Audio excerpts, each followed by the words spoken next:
Baik, kita sudah mendengarkan jawaban dari kandidat pasangan nomor urut 1. Kita beralih ke kandidat nomor urut 2, pertanyaan yang sama. Anda punya waktu 6 menit untuk mengomentarinya atau untuk menjawabnya. Saya persilahkan 6 menit Anda dari sekarang. Silakan. Terima kasih.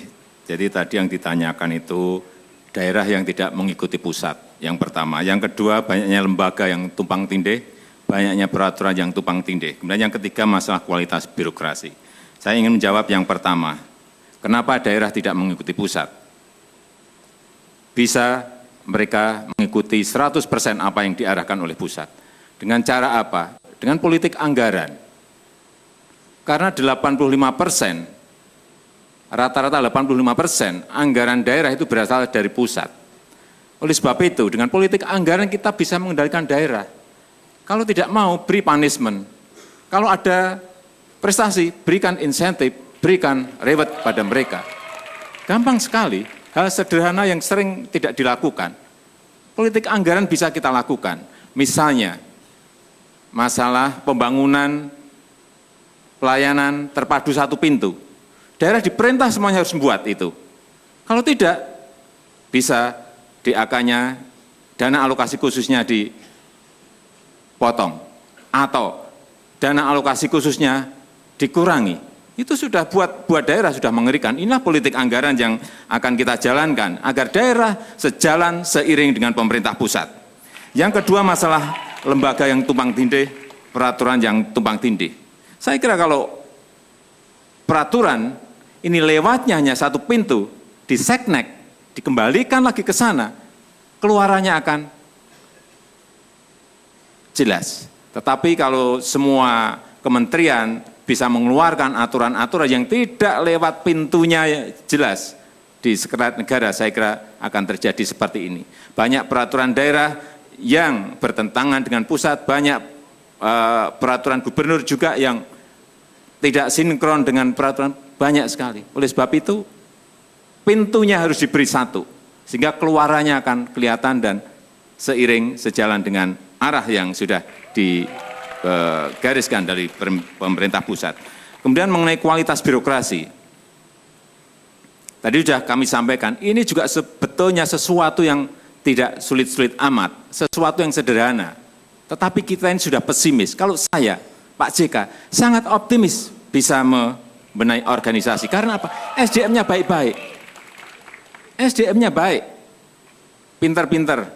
Ada doktor, ada magister, ada magister manajemen, ada sarjana, banyak sekali.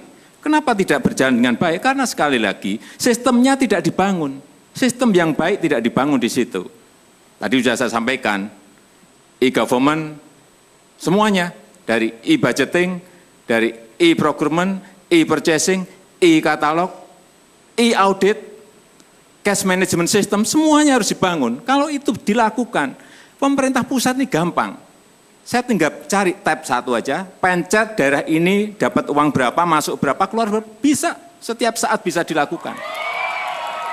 Panggil saja programmer untuk melakukan itu. Enggak ada 2 minggu bisa dirampungkan. Enggak ada masalah.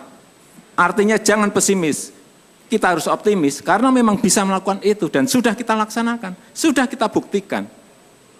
Yang kedua tadi kami sampaikan mengenai kualitas birokrasi. Masalah pola rekrutmen yang memang harus kita cari yang terbaik yaitu dengan seleksi dan promosi terbuka. Kalau itu dilakukan saya kira juga hal yang sederhana, ini hanya masalah niat atau tidak niat. Mau atau tidak mau. Hanya itu aja. Silakan Pak JK.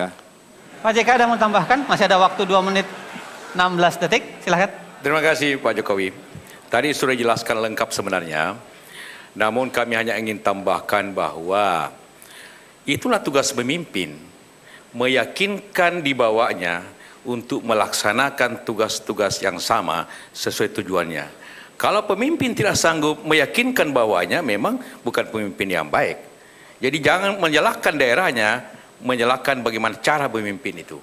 Pengalaman kami, selama apa yang kita ingin tuju itu dapat yakini dengan baik, sesuai dengan tujuan bernegara, kemakmuran, kemajuan, di daerah juga dapat dilaksanakan.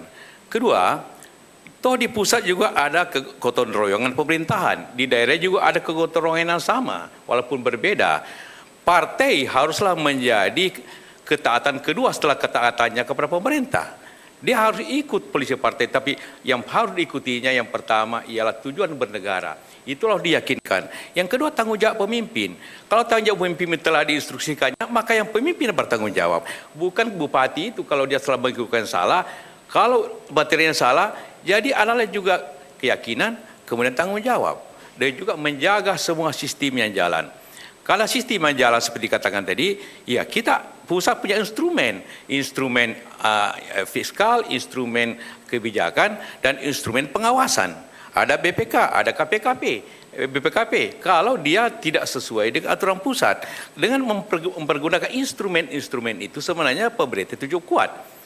Kalau lembaga-lembaga memang kita mengalami begitu banyaknya lembaga-lembaga. Ini memang harus dirubah. Negeri ini sudah desentralisasi, sudah otonomi. Berarti lembaga-lembaga pusat harus mulai berkurang dibanding tapi memperkuat lembaga daerah. Karena inti dari pembangunan itu ada di daerah. Jadi lembaga-lembaga pusat memang tidak perlu terlalu banyak. Ini memang harus di-streamline sehingga ada penciutan daripada lembaga-lembaga yang tadi seperti itu. Tentang kualitas reformasi saya kira Pak Jokowi berpengalaman, kita semua berpengalaman. Kita ini orang baik, yang penting prosedurnya, pendidikannya, latihannya. Saya yakin negeri ini akan jauh lebih baik dengan sistem seperti itu. Terima kasih. Tepuk tangan.